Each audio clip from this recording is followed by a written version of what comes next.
Hello, IB history scholars. It's Mr. Newcomb, and today I want to focus on the outbreak of the Second World War, and more specifically, take a look at Germany and Japan. Now, I want to break this up into two parts. The first part is going to be on Germany, and the second part is going to be on Japan. Now, when we look at the war in Europe, sometimes we make the claim that it's Hitler's war. We base this claim on the idea that Hitler had a master plan, and part of that master plan included conflict. Now, this is backed up by Winston Churchill, who makes the assertion that Hitler had a master plan for the domination of Europe, which Hitler had outlined in his book Mein Kampf. Churchill went on to suggest that the granite pillars of his plan had been to reunite Germans in a greater German empire and to conquer Eastern Europe by force. War was inevitable to attain these goals, and Hitler pursued these ambitions by creating a militarized nation. In Churchill's analysis, the turning point was 1935, when Germany rearmed. From that point on, war was the only way to stop Hitler. So when we look at this excerpt out of a book by Winston Churchill, takeaway here is Churchill claims that Hitler had a master plan, and that by 1935, he has begun to enact on that plan and remilitarize Germany, and now they are moving in the direction of war. And the Western powers up to 1935 perhaps could have stopped what Germany and Hitler, what they were doing, by just simply enforcing the Treaty of Versailles and using perhaps sanctions and other measures by the League of Nations to kind of handcuffed what Hitler and Germany are doing. But after 1935, Churchill and many historians would begin to arrive at that the only way to really stop Hitler was through armed conflict. So when we speak of Hitler's master plan, of what he wanted to do for Germany and perhaps beyond Germany, we have to look at what are some of the elements that make up his master plan, and part of this plan is his foreign policy aims, and he's going to develop these aims over time through a series of events and actions. And so when we look at what is contributing to these foreign policy aims, one, we have to take a look at his views of the Treaty of Versailles. And his views are actually going to be views that are reflected by many Germans at that time too, that the problems facing Germany is because of the Paris Conference and that Treaty of Versailles, and that this was a dictated treaty, that they didn't really have an opportunity to present their best case. And so when they look at the woes that are happening in Germany, they can just point right there to the Treaty of Versailles. So part of his aims here is just getting rid of the dictated Treaty of Versailles. Still, though, when all said and done, Germany still is left in a position of potential power. Yeah, they lost some territory, but they still have their infrastructure in place and their industrial base in place as well. The war really didn't touch Germany. The war was fought around Germany, so they are really in a position where just it's a matter of time, and they'll get back there in a position of continental power. Also, what's going to contribute to his foreign policy aims is really his efforts in the formation of the National Socialist German Workers' Party. The party actually forms in 1919. Anton Drexler is the founder. Adolf Hitler is going to join it, and he will rise to the top, become that alpha leader in 1921, and he'll do that through being able to kind of marginalize his opposition and get some of his World War I buddies into the party, and so that allows him to rise to become the leader. They knew they had someone there that could perhaps take him to another level. while they are forming the National Socialist German Workers' Party again, which we'll simply call the Nazis, they developed something known as the 25-point program. All right, so this is going to be Hitler's intentions here. And so as a political party, if you want people to listen to you, you need to have a list of ideas. We'll call that a platform. Well, here's what the Nazis have for a platform. It's called 25-point program. And when you look at the 25-point program, there are a number of issues that they want to identify and try to present some solutions. So it has very nationalistic tones to it. There is an expansionist nature, so that could speak a little bit of that foreign policy aims. Yeah, there is anti-Semitic rhetoric in the 25-point program as well. So that's also part of that race ideology, that ultranationalism. And then, of course, it also tries to address some of the issues facing the German workers and the nation of Germany as well. And so Hitler and the Nazis, in order for them to do anything with the 25-point program, they got to get into power. So they have two ways to do that. One, violently. Two, through the ballot. So they go with option number one. They're going to try to have a violent overthrow. They're going to have a putsch, which is a German word for overthrow or a coup. And it's a failed beer hall putsch in Munich in 1923. Adolf Hitler is arrested and he will be sent to prison for 9 months. And that gives him plenty of time to write his book known as Mein Kampf. And if we look at Mein Kampf in a foreign policy lens, it does begin to lay out what is known as his Stufenplan, or his master plan. He lays down the steps. And as we look back on it, we're like, okay, there it is.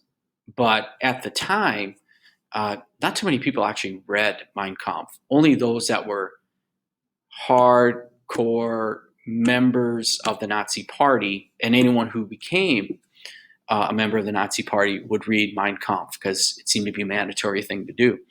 So realistically, the general public doesn't know much of Mein Kampf. But again, in there is the Stufenplan, several stages to it. First stage is about the remilitarization and throwing off the Treaty of Versailles, formulating alliances with Italy and, surprise, with Great Britain. And in the second phase was this idea of a very quick war against France, and again, we'll probably call that Blitzkrieg, and take out France's Eastern European allies.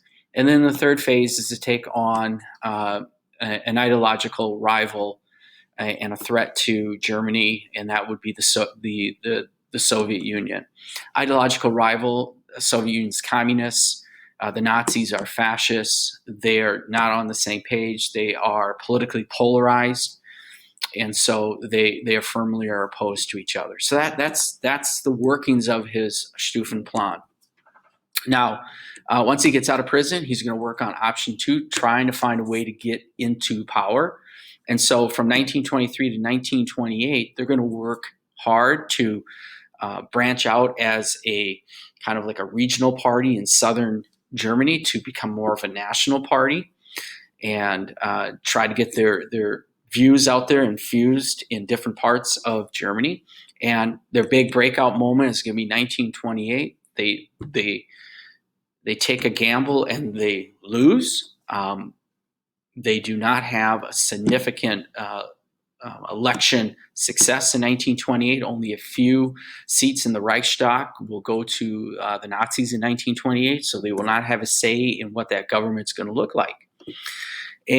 But still, it does put the Nazis, their name, in the national political spotlight, and they realize their biggest threat is going to be the Communist Party in Germany. So they're going to have to try to find a way to present themselves as a viable alternative to the German Communist Party. With the election defeat, though, another phase of this master plan is going to be formulated. It comes out in another book that is going to be written, and it's going to be called Zweites Buch. And this is, I mean, literally, it's like the second book, or we might call it the secret book. This book actually isn't going to be published in Hitler's time. It's going to be published afterwards. But there are people that are close by that know who it is. And in this book, he writes about more of his world domination. And if that's going to happen, another phase of his plan, of his Stufenplan, needs to be enacted. And that is to take on, of all places, the United States of America. Ooh, he's going to take on Uncle Sam. All right. This is all part of his long-term ambitions known as Lebensraum, creating this living space for Germans and bringing Germans together in this greater Germany. So these are elements of the master plan, and he just needs to find a way to get into power. And this is the end of the 1920s, and so now events are going to happen that's going to kind of vault Adolf Hitler to the spotlight. And so what we see in 1929 is this economic crisis that begins. You know, the stock market's going to crash in New York, and it's going to have a ripple effect throughout the world. And so this economic crisis impacts the stability of the Weimar Republic. And that's what we refer to Germany after World War I as the Weimar Republic. This is going to be their attempt at democracy here, and it's pretty unstable, and there are a lot of fringe elements out there that are threatening the political stability of it. And now you throw in the economic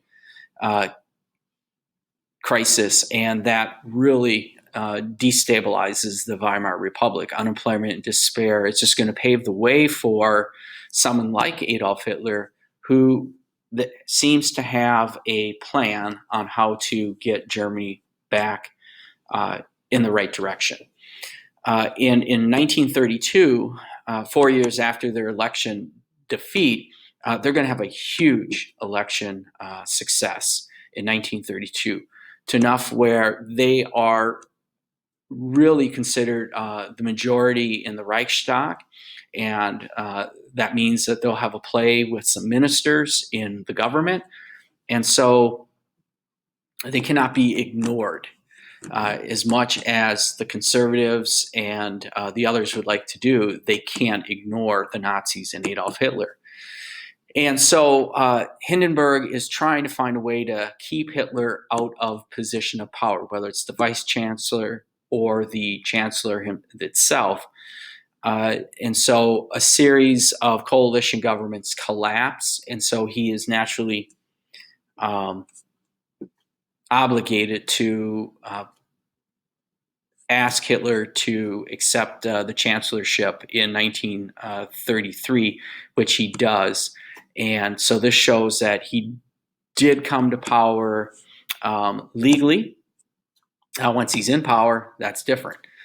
So Hitler now is chancellor, and so now he can enact his master plan. To fully begin to move Germany in that direction of conflict, though, of war, he needs to consolidate his power because he's still very, very weak in a vulnerable position. And so from 1933 to 1934, he's going to do that. He gains the cooperation of the military industrialists, and some of that has to do with purging the socialists out of the Nazi party. The Night of the Long Knives is going to be part of that.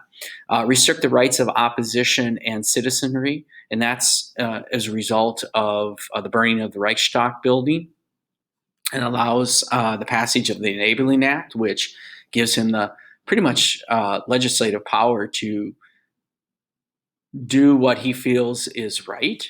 And so opposition ceases, and the workings of a dictatorship is beginning here. He restructures the government and puts Nazis in key positions. And then when Hindenburg dies, he assumes the title of presidency, and the presidency back then in Germany was extremely powerful. And so now he has the title of president, chancellor, and head of the Nazi party. He is Der Führer. So he is now in a position where, yes, move towards war. And so now, I guess when you look at this list that leads to the invasion of Poland, it's going to move. Germany is going to move very quickly from revising the Treaty of Versailles to the invasion of Poland, and enacting on that master plan, which one is kind of restore Germany to its prominence, and the part of the do that is remilitarize Rhineland, which is an outright violation of the Treaty of Versailles and a big threat to France and Belgium.